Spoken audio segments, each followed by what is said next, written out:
Well, good morning. Yes, it's me, Kenny Polcari, your host of the party, and today is Wednesday, June 25th, 2025, and here are the things that you need to know to get your day started. Well, stocks continued to rally yesterday. First it was MOP bombs, and now it's the F-bomb that's being credited for the move. S&P kisses and pierces 6,100. The RSI suggests, though, we may be getting a bit overbought.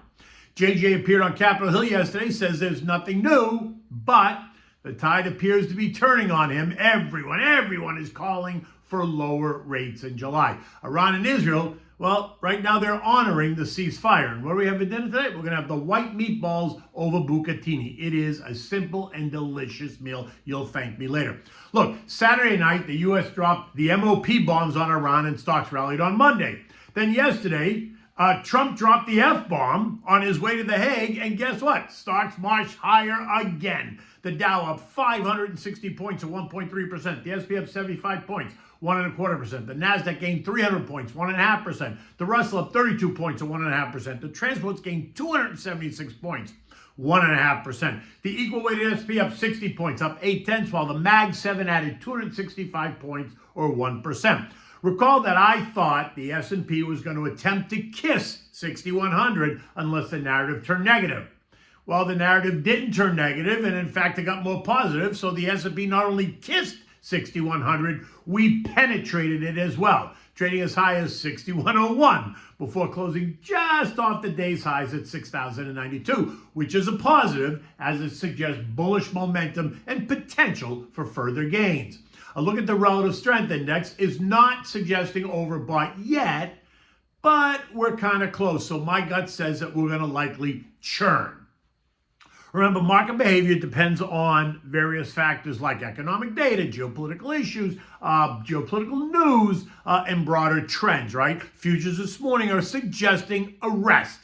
Dow futures are down 40, the SPs are up 2, the Nasdaq is up 44, and the Russell is flat. Yesterday, JJ made his way to the Hill to deliver his semi-annual monetary policy report to Congress, right? Also known as the Humphrey Hawkins testimony. He testified before the House Financial Services Committee, chaired by French Hill, who's a Republican from Arkansas. The testimony involves Powell discussing the Federal Reserve's monetary policy, economic outlook, and his responses to questions from lawmakers. And as expected, he didn't promise anything, but he did sound maybe a bit more dovish than hawkish, and that helped the market again yesterday.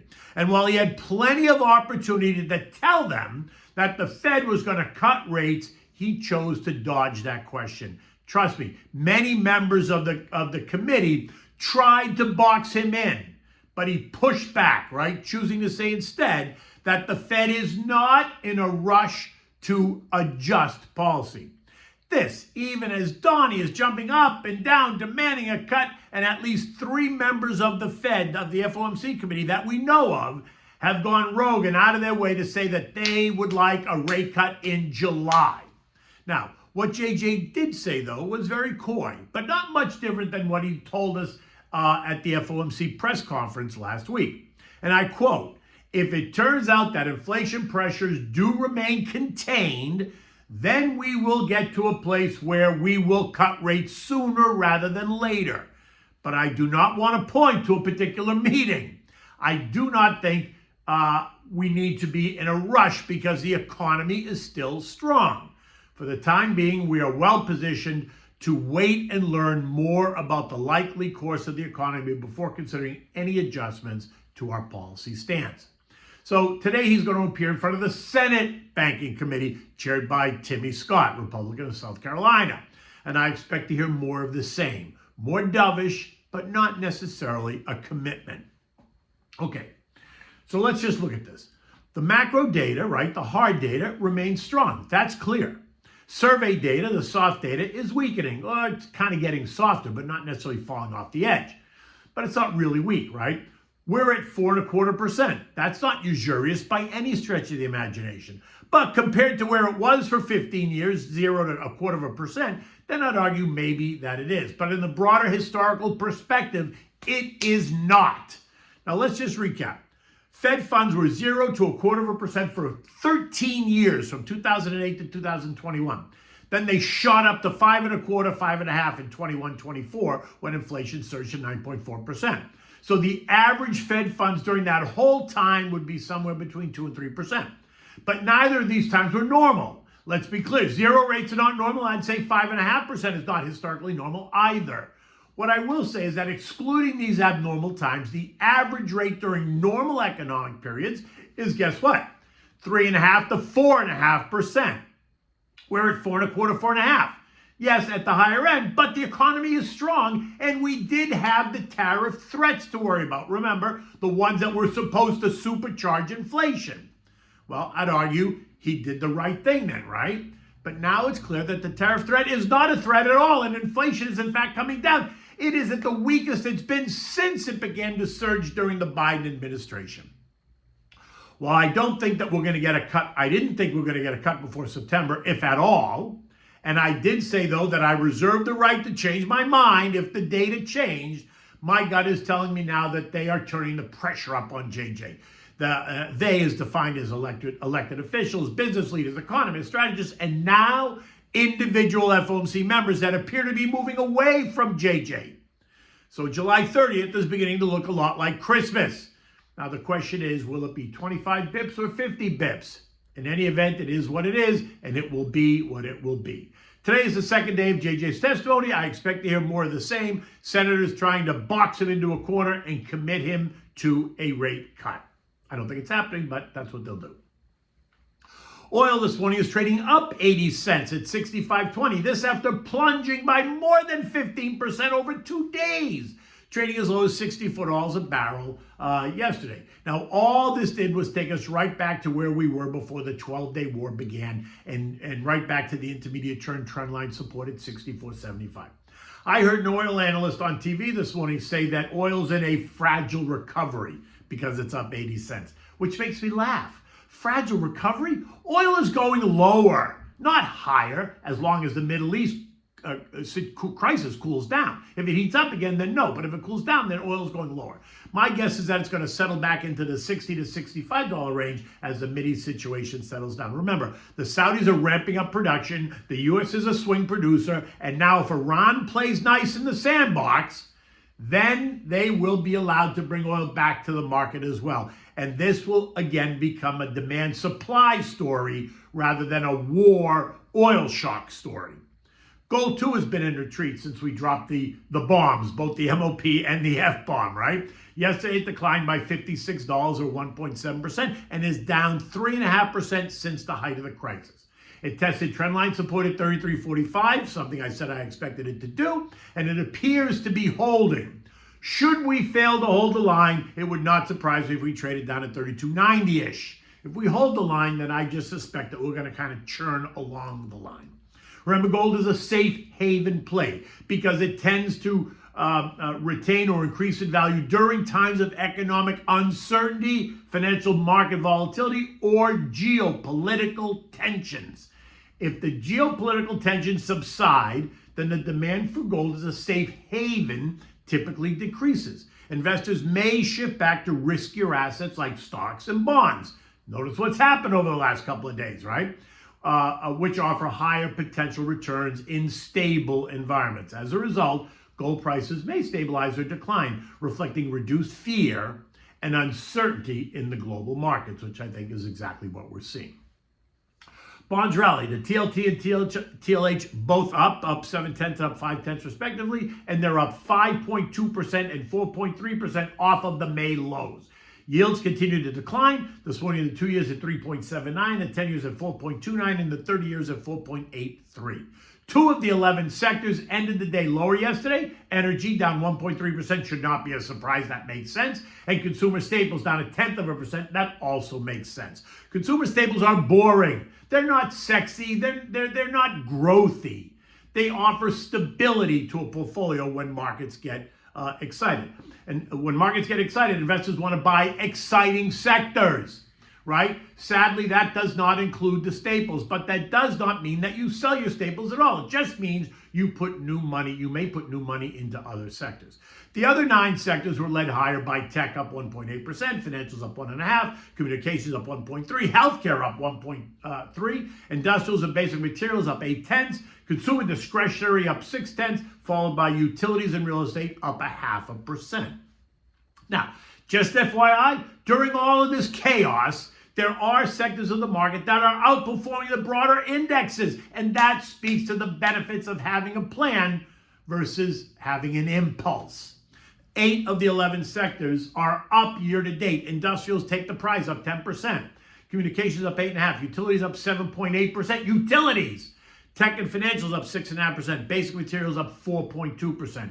Real estate's up 3.3%. Compare this to the indexes. The Dow's up 1.3%. The S&P's up 3.5% year to date. The Nasdaq's up 3% year to date. And the Russell's down 3% year to date. Today we're going to get new home sales, which are expected to be down 6.7%. But remember, existing home sales surprised everyone, rising by 0.8 versus the expected loss of 1.3%. I suspect we're going to hear the same today. Now, while the number may still be negative, I just don't think it's going to be as negative as expected, which would be a plus. Remember, new home builders can sweeten their deals by offering extras for free, right? Or at least that's what it appears to the buyers, and that draws the buyers in. And if the narrative continues to be for a rate cut in July, then look for the home builders to find buyers. That group is down 5.8% year to date. Kavish, it offers an opportunity if you think the tide is turning. U.S. futures are essentially flat. No dramatic moves in either direction, or if anything, don't be surprised to see us consolidate a bit lower, right? I think it is. Don't be surprised. There were no major upsets or developments overnight in the Middle East, and the NATO summit in The Hague was generally viewed as positive, though tempered by cautious optimism around geopolitical tensions and some internal divisions over the timeline to reach the 5% of GDP contributions, right? European markets are consolidating, and this should not be a surprise after this surge higher over the past couple of days, just like here. Spain, the biggest loser, down 1.3%, and that is a direct result of the internal divisions at NATO. Prime Minister Pedro Sanchez initially resisted the increase, calling it unreasonable and counterproductive, arguing that it would strain Spain's welfare state and green transition efforts. Spain is NATO's lowest defense spender at 1.2% of GDP. The other market centers are down between 0.1% and 0.4%. The S&P closed at 6,092 and went up 67 points yesterday. Now, we did gap up yesterday, so my gut says that we're going to churn lower to fill that gap, which means the pullback maybe to 6,025, which should not surprise anybody at all. If the geopolitical headlines continue to be positive, meaning Iran backs off and plays nice and Israel pulls back, then I think the future for stocks looks good. We are coming into the July 4th holiday next week, so expect volumes to start to decline as we move through the week. But remember, lower volumes can lead to exaggerated moves in either direction. So just stick to your plan. I believe that the focus is going to be in the big, beautiful bill this week and into next and how those negotiations are going. Look, the world is safer today than it was yesterday. You call me for a free, no obligation portfolio analysis if you want. Happy to do it. 561-931-0190. Okay. What do we have for dinner tonight? We're having white meatballs over bucatini. It's a creamy, cheesy, comforting food. No tomatoes allowed in this one. You can thank me later. Trust me, this is so delicious. Now, for the meatballs, you need a pound of ground beef, ground chuck. You want some fat in there. You need an onion diced. You need 2 grated cloves of garlic. You need 2 slices of day-old Italian bread soaked in whole milk. You need 1 egg. You need a half a cup of fresh grated Parmigiano cheese. You need a handful of fresh chopped parsley, and you need salt and pepper. For the sauce, you need a cup of heavy cream, 1 cup of freshly grated fontina cheese, 1 ladle of the pasta water, otherwise known as Tears of the Gods. Now, for the pasta, you want a half a pound of bucatini. Now, you want to bring a large pot of salted water to a rolling boil on the back burner so that it's ready when you need it. Now, you want to begin by caramelizing your onions. In a saute pan, heat a splash of olive oil, add the diced onions, cook them over medium-low heat until they're nice, golden, and nutty. 15 or 20 minutes, right? And take them off and let them cool slightly. Now you want to make your meatballs. In a large mixing bowl, combine the ground beef, the soaked bread, right? You're going to squeeze out the excess milk, the grated garlic, the egg, the Parmesan cheese, the chopped parsley, the caramelized onions, and salt and pepper. Mix it gently with your hands until it's all nice and combined. And then roll the mixture into golf ball sized meatballs. Be gentle. Don't overwork them because then they'll get tough, right? Now, in a large frying pan, heat up the olive oil over medium-high heat. Add the meatballs and cook them until they're browned on all sides, right? Once the meatballs are all cooked and browned, lower the heat to simmer. Add the cup of heavy cream and the grated fontina cheese directly to the pan. Stir it gently to combine, letting the cheese melt and get luscious and creamy. Do not boil it, just simmer it. Now, add the pasta to the boiling water. Cook it until it's al dente. What's it going to take you? 8 minutes or so. Don't overcook it. Reserve one ladle of the pasta water for the pasta, and then you can get rid of the rest. Add the drained bucatini to the meatball pan. Toss it gently to coat in the creamy fontina cheese sauce. Add a splash of the reserved pasta water to loosen it up if you need to. Remember, the pasta will soak up the sauce. Place the bucatini and meatballs with an extra sprinkle of Parmesan cheese in the bowl when you serve it, and serve it also with crusty Italian bread, delicious, and a crisp white wine like a Pinot Grigio Santa Margherita. You know, that's my favorite. In any event, it is Wednesday. We're midweek. It's kind of hump day. It's going to be kind of a mixed day here in Florida. It looks like it's a little bit cloudy out, so we'll probably get some rain. It is that time of the year. In any event, until tomorrow, take good care.